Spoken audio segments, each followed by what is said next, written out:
तमाम राजनीतिक पार्टियों ने तो खैर सुप्रीम कोर्ट के फैसले के बाद कुछ नहीं कहा, लेकिन एआईएमआईएम के प्रमुख हैं असदुद्दीन ओवैसी, जो अभी भी अड़े हुए हैं कि मैं सुप्रीम कोर्ट के फैसले को सही नहीं मानता हूं और मानता हूं वहां मस्जिद थी, है और रहेगी। उनको क्या जवाब देंगे? देखिए, उनसे तो मैं इतना ही कहना चाहता हूं कि आप ज़्यादा करेंगे तो आप अपने जो बिरादरी है उसका एक बार अनुसंधान करवा लें कि आप लोगों की उत्पत्ति कहाँ से हुई है, तो आप भी राम के ही वंशज मिलेंगे। तो उनको मुझे लगता है कि ज़्यादा बोलने की आवश्यकता नहीं है। अगर वो खुद का ही डीएनए चेक कराएंगे तो जाते जाएंगे। आज से 2000 साल पहले क्या थे, वो राम के ही तो भक्त थे सभी लोग। लेकिन वो कह रहे हैं 500 साल से वो हमारी मस्जिद है। देखिए, कब्जा किया जिसने आक्रामकताओं ने हमारे देश पर आक्रमण किया है और आक्रमण कर कर हमारे देश की संपत्तियों को कब्जा कर कर उन पे अपने द्वारा निर्मित भवन बनाए उन लोगों ने। कभी भी अगर ऐसे ही कहेंगे कि को आज भी ऐसे बहुत से विवाद होते कि किसी की प्रॉपर्टी पर किसी का कब्जा है, अगर कब्जेदार को छुड़वा कर और प्रॉपर्टी सही हकदार को दिलवा दी जाती है तो वो न्याय कहलाता है।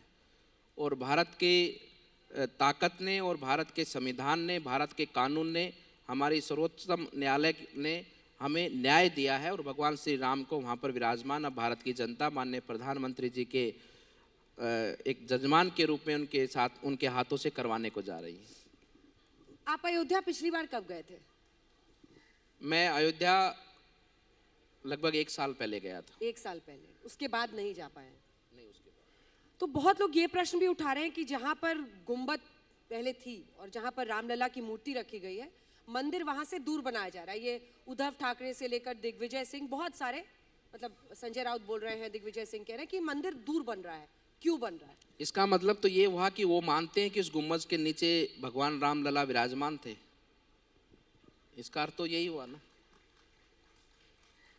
तो उसका जवाब यही है कि जहां भगवान बैठे हैं और जहां भगवान बैठने वाले हैं 22 तारीख के दिन, वहीं भगवान श्री राम हैं और वहीं रहेंगे। आप जब भी आए दर्शन करें और दर्शन कर कर आपका और आने वाले आपकी पीढ़ियों का कल्याण की कामना करें। आपको भी पता है कि कौन सी नब्ज कहां पर छूनी है तो ताली आएगी। आपकी भी जो ऑडियंस है, आपको पता है, मतलब उनको मनवा दिया, इस बात पर आपकी खुशी छिपी नहीं। देखिए, मैं तो वास्तविकता कह रहा हूं। उन्होंने कहा कि भाई गुम्बज थी वहां पर नहीं है, तो इसका मतलब गुम्बज थी वहां पर रामलला विराजमान थे। तो ये स्पष्ट है कि वो स्वीकारना तो चाहते हैं, लेकिन एक परिवार के लिए वो स्वीकार नहीं सकते। वो स्वीकारना तो चाहते हैं, लेकिन एक परिवार को खुश रखने के लिए वो केवल इन बातों को इधर उधर से घुमाते हैं। किस आखिर परिवार को?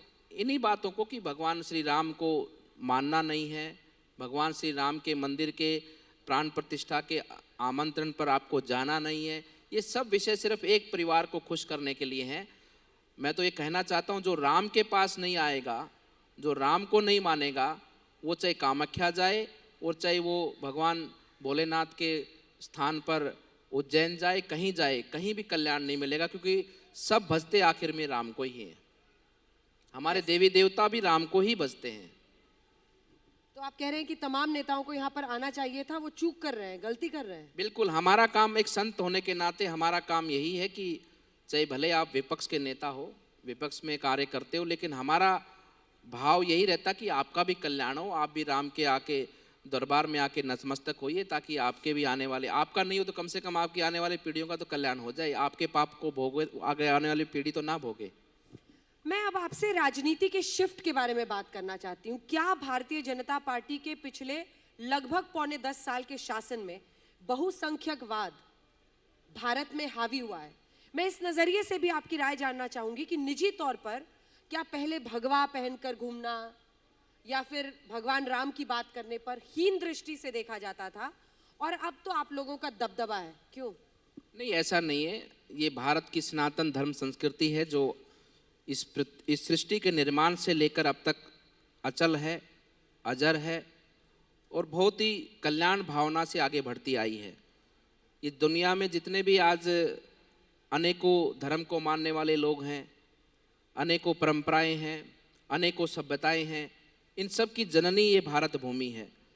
और इस भारत भूमि के ऊपर कम से कम 900 वर्षों तक मुगलों का, अंग्रेजों का शासन रहा है।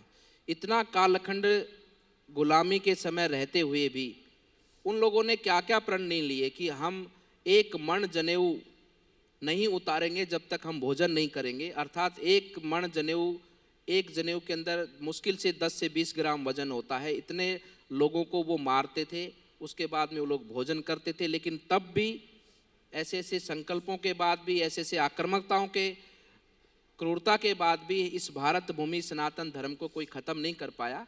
तो ये सनातन धर्म इस प्रकार का धर्म है कि ये जननी है, ये कभी खत्म नहीं हो सकती और इसको कभी जीवंत करने की आवश्यकता नहीं। तो अजर है, अमर है ये तो प्रकृति। अजर, जिस प्रकृति को देखेंगे तो सनातन धर्म को आप जान पाएंगे, और सनातन धर्म को जानेंगे तो प्रकृति को जान पाएंगे। तो इसको कोई आवश्यकता नहीं कि इस प्रकार से हमें दिखाने की आवश्यकता हो। ये तो समय पर प्रकृति के साथ में अपना उदय करती है, और विश्व में जब पाप का घड़ा भरता है तब सनातन धर्म ही आकर उस पाप के घड़े को खाली करता है और पुनर्धर्म की स्थापना करता है।